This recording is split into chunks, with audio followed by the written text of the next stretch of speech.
All right, so we're sitting here in front of our beautiful painting. Yes. Ours and Ghosted, which was the first painting that we saw of yours and fell in love with. So maybe you tell us a little bit about Ghosted? Yeah, absolutely. It's what kicked off the relationship. Yeah.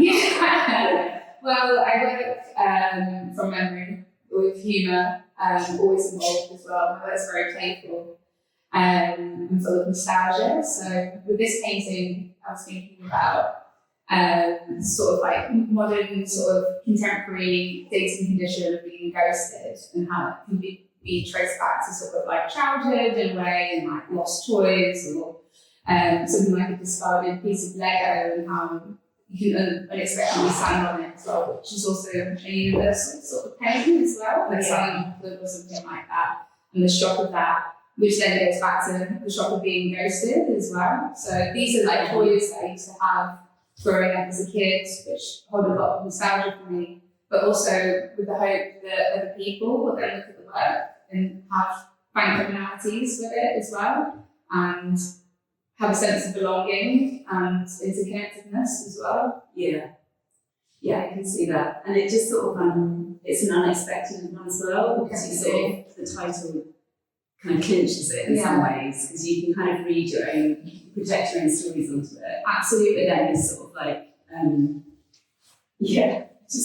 lot of the time, like, as I'm working from memory as well, they're almost like fleeting moments, and the way that I work is with a lot of energy and like vitality in a way to get the image down before it almost like melts away, almost like a memory as well. So a lot of the time these moments are like introspective or like a happenstance, something on the edge and I think of an event.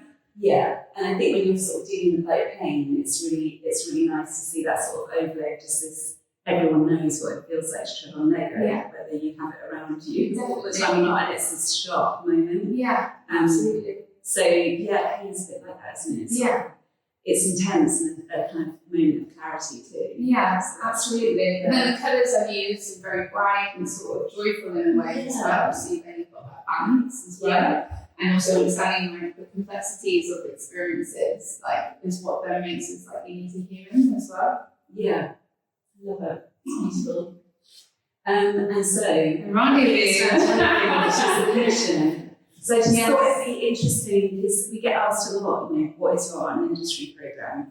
And obviously we're like moving into this new space as well, where we're going to be having the co-work and creative programming, and hopefully we'll be able to work on, together on some more projects, like residencies and stuff. But when we came to you about a commission, I always think like a commission with, I suppose we are a brand, right? We're a coffee roastery first, and what ran through your mind? What were the questions, and why was this a commission that you were interested in kind of working on with us? It's funny that you say that, because on the way here, I actually looked back at my emails. The first ever email that was sent me, and it said hello, and it didn't say my name. And when I first looked at it, I thought, because I get so many emails or inquiries all the time that just feel like they've been sent out generically. And then I read on, and you were explaining about, what Hundred House is, and your connection with art and industry as well. And to meet in person, which I think is always a great sign, to get a sense of, what that person's about and what that relationship will be as well. Yeah. And obviously, coffee.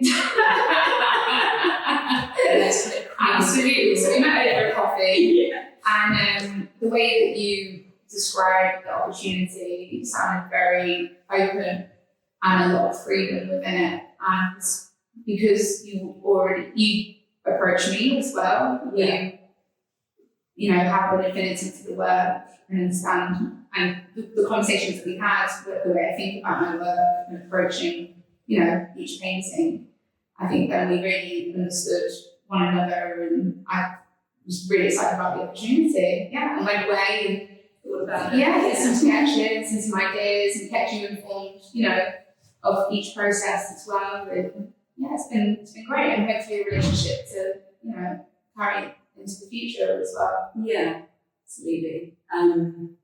So for those who probably don't know as much, like we've done commissions before, and we marry it to the Fruit Unique series because that's our sort of extraordinary coffee series. But previously we've worked more with illustrators, and it's been a slow build up towards more kind of contemporary fine art in that sense, and that something very painterly or and it's tricky because you've got the work, and then if it's an illustration, you can do quite easy limited edition runs, which you already do as well, which we did with Hug. But looking at how we can support an artist's practice when they're a painter, and the budget involved in that, it's completely different, right, to something, where it's sort of more commission based, I guess, like in terms of illustrations, I suppose, what I'm saying. It can be a lower price point, large print run kind of thing. And it was kind of like interesting.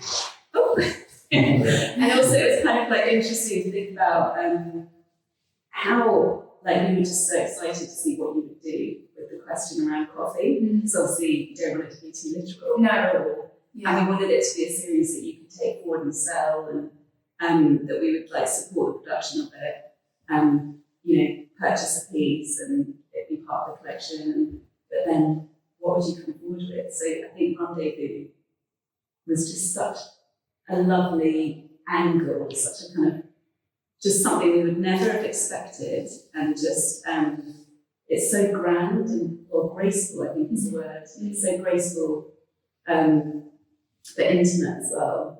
I don't know if maybe you could tell us a bit about. Yeah, absolutely. So it's a bubble wrap. We don't get it out until we're hanging it. Yeah. Well, as a millennial, growing up always in cities and flux and everyday life as well, just looking out my studio window, there's so much building work and construction and cranes. And with my work as well, I'm always processing and refiguring how I'm going to approach the making of the work as well. So I've had this idea in my head for a while, how to execute it. So the image of two cranes against, a gradient sky, almost in sunset colours in a way, such strong linear figures, but then they have this softness to them as well, fragility, that works in them with that sort of pale blue sky as well. The actual original concept was definitely influenced by going to the Sistine Chapel and seeing Adam touching the hand of God, and that sort of drama and tension point, the hooks almost touching, and having that moment of connection as well, which I think is really important. And then thinking about back to coffee and you having a break from work, gathering together and having communion. Yeah, and it's also, you don't really think about construction as intimate. It's quite hard. Yeah. All the materials are hard, but when it's your familiar and it's your day-to-day, to be able to create something that represents a sort of intimate memory of a space that you've grown up and inhabited, and there is such wonder in cranes for young children, I think, looking up at something that's so tall and looking up at the Sistine Chapel as well. That's the imagination as well. And the way that I painted them, a lot of the objects that I paint, I feel I give them a lot of agency. Yeah. I feel like they're almost animatronic in a way. They have this feeling of being alive. They're having a conversation with one another, and that's what painting is as well. Yeah, that's beautiful. Thank you. Thank you. We will send you pictures of them when they're actually. I can't wait to see them. Absolutely. A great home for them. Yeah, and it's just great to have you, and the kind of history of what we're doing with the art and industry program. So thank you for asking me to be a part of it as well. It's going to be really great to have you here as well, because this is our next project. So it's kind of really linking 100 Carats through together. Because it's actually commissioned through the coffee. Thanks. Thank you.